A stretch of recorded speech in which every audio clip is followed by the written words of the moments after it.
क्या ऐसा हो सकता है कि हजारों साल पहले हमारे पूर्वज ऐसी टेक्नोलॉजी जानते थे जिसके बारे में आज हम सिर्फ सोच सकते हैं? आज हम प्राचीन दुनिया के कुछ ऐसे ही हैरान कर देने वाले दावों की गहराई में उतरेंगे। चलिए शुरुआत करते हैं एक ऐसे दावे से जो अगर सच निकला तो शायद इतिहास की किताबें ही बदल जाएंगी। और इस थ्योरी को हवा देता है एटम बम के जनक जे रॉबर्ट ओपेनहाइमर का ये अजीब सा बयान। उनका कहना था, हाँ, हमारे समय में पहला टेस्ट हुआ था। मतलब क्या था इसका? तो बात है 1922 की। आर्कियोलॉजिस्ट को मोहनजोदाड़ो में, जिसका मतलब ही मुर्दों का टीला है, कुछ ऐसा मिलता है जो सबको परेशान कर देता है। वहां कंकाल मिले जो एक दूसरे का हाथ पकड़े हुए थे, जैसे अचानक कोई बड़ी तबाही आ गई हो। एक कंकाल में तो नॉर्मल से 50 गुना ज्यादा रेडिएशन होने का दावा किया गया। और तो और वहां पिघली हुई चट्टानें और हरे रंग का कांच भी मिला। जब इन चीजों को महाभारत जैसे ग्रंथों से जोड़ा गया तो एक ही थ्योरी सामने आई, न्यूक्लियर वॉर। और जब आप मोहनजोदड़ो की तुलना हिरोशिमा से करते हैं तो ये समानताएं और भी चौंकाने वाली लगती हैं। दोनों जगह पिघली हुई चीजें, अचानक हुई मौतें और रेडिएशन के दावे, सब कुछ मिलता जुलता है। लेकिन रुकिए, कहानी में एक ट्विस्ट है। क्या ये सच में वैसा ही है जैसा दिख रहा है? क्योंकि जब साइंटिस्ट इस मामले में उतरते हैं तो कहानी बिल्कुल अलग मोड़ ले लेती है। देखिए, वैज्ञानिकों का कहना है कि मौत के और भी कारण हो सकते हैं, जैसे कोई बड़ा युद्ध, भयानक आग या शायद कोई एस्ट्रॉइड गिरा हो।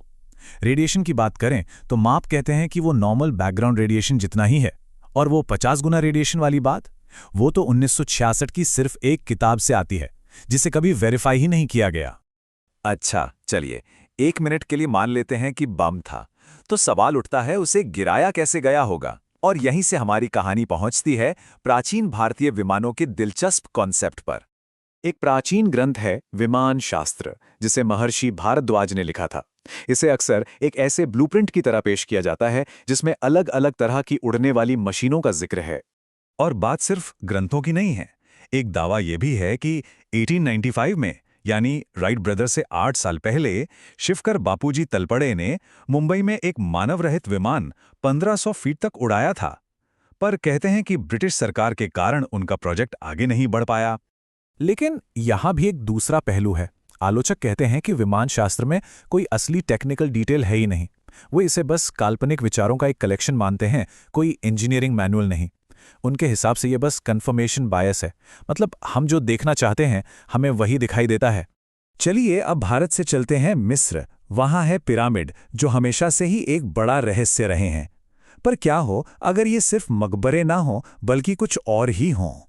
एक रिसर्चर थे जो उनकी थ्योरी थी कि पिरामिड एक एनर्जी फील्ड बनाते हैं जो ग्रेविटी जैसी ताकतों को भी रोक सकती है।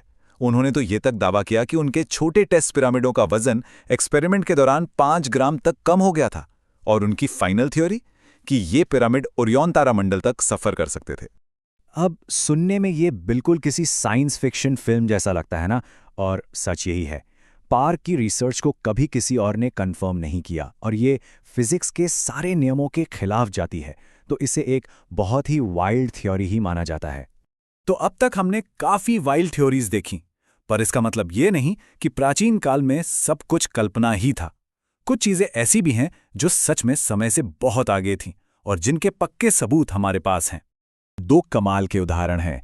एक है एंटी काइथेरा मैकेनिज्म, लगभग 2000 साल पुराना एक एस्ट्रोनॉमिकल कंप्यूटर। और दूसरा है बगदाद बैटरी, ये भी करीब 2000 साल पुराना एक गैल्वानिक सेल है। मतलब उस जमाने में भी लोग मैकेनिक्स और इलेक्ट्रिसिटी को समझते थे। तो सवाल ये उठता है कि जब सच्चाई में इतनी हैरान करने वाली चीजें मौजूद हैं, तो हम ऐसी वाइल्ड थ्योरीज की तरफ क्यों खींचे चले जाते हैं? शायद इसका जवाब हमारे दिमाग के अंदर ही है। साइकोलॉजी में एक टर्म है पैरेडोलिया। ये हमारे दिमाग की वो आदत है जिसके कारण हमें हर चीज में कोई जानी पहचानी शक्ल या पैटर्न दिखने लगता है, जैसे बादलों में जानवर या चेहरे देखना। हमारा दिमाग अपने आप ही डॉट्स कनेक्ट करने की कोशिश करता है, भले ही उनके बीच कोई कनेक्शन हो या ना हो। और यही बात इस कोट में कितनी अच्छी तरह से कही गई है कि साइंटिफिक प्रूफ के बिना विश्वास करना सिर्फ विश्वास है, तर्कसंगत सोच नहीं। हमारे लिए असली चुनौती यही है कि हम असली उपलब्धियों और अपने दिमाग के बनाए पैटर्न्स में फर्क कर पाएं। तो आखिर में सवाल बस इतना सा है, हमारा अतीत कितना शानदार था और हम उसे कितना शानदार मानना चाहते हैं। कहाँ है वो लाइन जो हमारे पूर्वजों के असली कमाल और हमारी कल्पनाओं के बीच है? इस पर जरूर सोचिएगा।